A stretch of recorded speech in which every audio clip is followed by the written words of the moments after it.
Lorsque l'on parle des problèmes du capitalisme, il y a souvent deux voies qui se proposent. D'un côté, la ligne rouge de la révolution et du communisme pour abolir le capitalisme et construire une société nouvelle lors d'une transition socialiste, et d'un autre côté, la social-démocratie. Pour comprendre la question de la social-démocratie et de ses problèmes, il faut clarifier deux choses. Qu'est-ce qu'est le capitalisme et qu'est-ce qu'est le socialisme? Le capitalisme repose sur la propriété privée des moyens de production. Usines, ressources naturelles, capitaux, etc. Il repose aussi sur le travail salarié. Les travailleurs vendent leur force de travail à une classe capitaliste, qui elle récolte les profits. La société capitaliste est donc divisée en classes, avec une minorité possédante, la bourgeoisie, et une majorité laborieuse, la classe ouvrière, le prolétariat. Et ces deux classes ont des intérêts fondamentalement opposés. Le capitaliste veut te faire bosser plus, pour moins cher.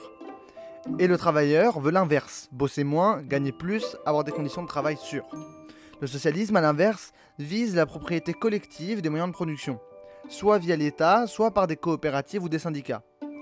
C'est une société où la production est gérée démocratiquement par les travailleurs eux-mêmes. Son principe de base, de chacun selon ses capacités, à chacun selon son travail, puis dans une forme plus aboutie, à chacun selon ses besoins. Le socialisme ne veut pas réformer le capitalisme, mais le remplacer. Il change la manière dont le pouvoir est organisé dans l'économie. Si la social-démocratie fonctionnait comme les libéraux le prétendent, je ne verrais aucune raison de ne pas l'adopter. Il n'y aurait plus d'inégalité, tout le monde serait payé de la même manière et vivrait dans un immense manoir. On n'aurait plus à s'inquiéter des grosses factures médicales ou des fichus pré-étudiants, puisque évidemment le gouvernement s'en occuperait. Grâce à de grandes réformes comme le Green New Deal, le réchauffement climatique disparaîtrait en un clin d'œil, et bien sûr encore plus de choses gratuites. Sauf que dans 100% des cas, ça ne se passe jamais comme ça. Le but de la social-démocratie n'est pas de changer le capitalisme, mais de l'améliorer. Et c'est là que réside le problème. Les maux de notre société découlent de la relation fondamentale exploitante entre les propriétaires et les travailleurs qui existe dans toutes les formes de capitalisme.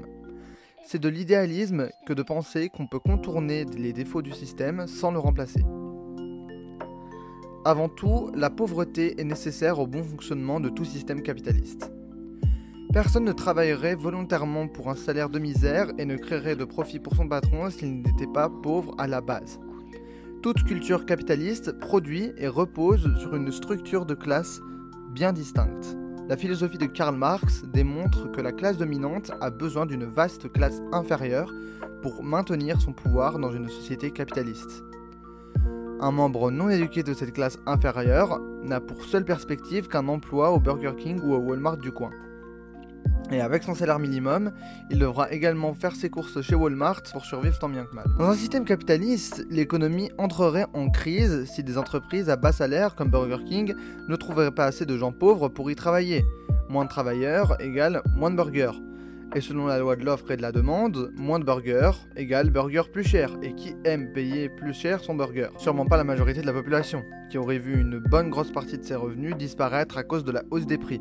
Il ne faut pas oublier que l'industrie de la restauration rapide n'est qu'un exemple. Toute réduction de la pauvreté perturberait l'économie entière et ferait grimper les prix pour toutes les entreprises qui sous-paient leurs salariés, du textile à l'automobile en passant par la construction ou le commerce. Au final, cette baisse de pauvreté ne ferait que recréer plus de pauvreté. Si on reste dans le capitalisme, il n'y a tout simplement pas d'issue. Les sociodémocrates peuvent tout faire pour éliminer la pauvreté, mais puisque celle-ci est artificiellement nécessaire dans le capitalisme, leurs efforts seront vains. L'un de leurs arguments est de faire changer le salaire minimum à ceci ou cela.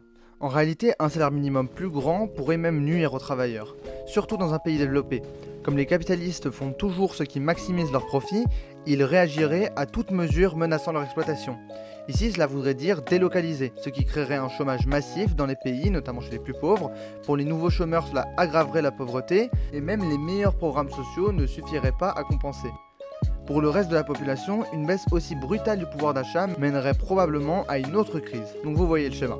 Toute politique censée corriger les défauts du capitalisme finissent par se retourner contre les travailleurs, que ce soit sous la forme de plus de pauvreté ou carrément d'une récession. Mais alors on va nous dire la Scandinavie. On ne peut pas parler de social-démocratie sans mentionner ses paradis. Pourtant, le capitalisme y est loin d'être absent. La position actuelle des pays scandinaves est unique. Ils figurent régulièrement en tête des classements économiques mondiaux, avec une image d'État idéaux où les salaires sont élevés, les produits de qualité et la vie agréable. Ce modèle est parfois qualifié de vrai socialisme en comparaison à l'URSS du XXe siècle. Pour comprendre si ces pays sont réellement socialistes, il faut alors remonter à leur histoire. Dès le milieu du 19e siècle, la Suède, la Norvège et le Danemark se sont industrialisés rapidement. Malgré de petits marchés intérieurs, misant sur l'exportation, la Suède exportait du bois à la Grande-Bretagne et le Danemark vendait des produits agricoles. Cela a favorisé le développement de l'industrie, des transports et de l'ingénierie, stimulant la science et l'innovation. L'absence de charbon les a poussés vers l'hydroélectricité, la centralisation économique s'est accompagnée du développement d'un secteur financier puissant. Politiquement, la bourgeoisie a renforcé sa position dès le milieu du 19e siècle, facilitant les réformes économiques. Au début du 20e siècle, l'industrie scandinave était alors florissante et influente. Parallèlement, le mouvement ouvrier s'est développé, structuré autour de partis sociodémocrates et de syndicats. Mais ces forces ont glissé vers le réformisme, refusant la révolution au profit de compromis avec la bourgeoisie. Des grèves importantes et des luttes sociales ont secoué la région au début du XXe siècle, aboutissant à des concessions, réduction du champ de travail, hausse de salaire, lois sociales, etc. Pendant la Première Guerre mondiale, à la manière d'un Kautsky, les sociodémocrates ont soutenu le gouvernement bourgeois, ce qui a renforcé l'aile gauche de la bourgeoisie. La peur de la révolution après 17 a poussé la bourgeoisie à adopter des réformes démocratiques. Dans les années 30, face à la crise économique, les sociodémocrates ont proposé une coopération de classe, combinée à une régulation étatique de l'économie. L'accord historique de 1938 symbolise cette entente. En échange d'une redistribution plus équitable, les syndicats ont abandonné la remise en question de la propriété privée. Cela a quasi éliminé les conflits sociaux. Pourtant, ces pays affichent des inégalités économiques plus fortes que le reste de l'Europe. Alors cela s'explique en partie par un coût de vie moins élevé pour les plus pauvres, mais cela prouve surtout qu'aucun grand État ne peut transformer les rouages concrets du capitalisme. Même avec tous les programmes sociaux, la pauvreté existe encore. Prenons cet exemple dans un bidonville de Stockholm. Le campement était bien plus vaste que prévu. On aurait dit plusieurs villages ou camps, certains avec 2 maisons seulement, d'autres jusqu'à 10. Le plus grand semblait bien plus organisé. Il y avait moins d'ordures et les habitants avaient récupéré l'électricité en piratant des lampadaires. Ils avaient creusé pour accéder aux câbles et les avaient tirés jusqu'à leur maison. Le pire, c'était de voir les jouets des enfants. Penser que ces gamins grandissaient ainsi en marge de la société, c'est terrifiant. Pour eux, vivre dans un bidonville est la norme, ce qui compliquera leur intégration plus tard dans la société. Encore une fois, le capitalisme ne peut pas fonctionner sans pauvreté. Puisque les grandes entreprises existent toujours dans ces pays, elles doivent créer une pauvreté artificielle pour maintenir leurs profits. Les capitalistes s'arrangent pour que la majorité reste suffisamment pauvre que pour ne pas quitter leur job, mais pas assez pour se rebeller contre le système. Et depuis quelques décennies, leur stratégie fonctionne. Même si objectivement les pays scandinaves offrent un niveau de vie plus élevé que d'autres pays capitalistes comme le Brésil ou l'Inde, ce n'est pas parce qu'ils sont plus justes, mais c'est parce qu'ils exploitent ces derniers. Prenons par exemple la Norvège. En 2011, elle a largué 600 bombes sur la Libye lors du renversement de Kadhafi. Comme les États-Unis, elle l'a fait pour le pétrole. Equinor, l'un de ses plus grands groupes pétroliers, l'admet sans détour. Equinor est présente en Libye depuis plus de 27 ans avec des activités d'exploration et de production pétrolière. Plus récemment, notre participation à la commercialisation du pétrole brut libyen est devenue une partie croissante de notre activité. On sait donc que ce pays est riche grâce à 2 choses, le pétrole et son intégration au système impérialiste mondial.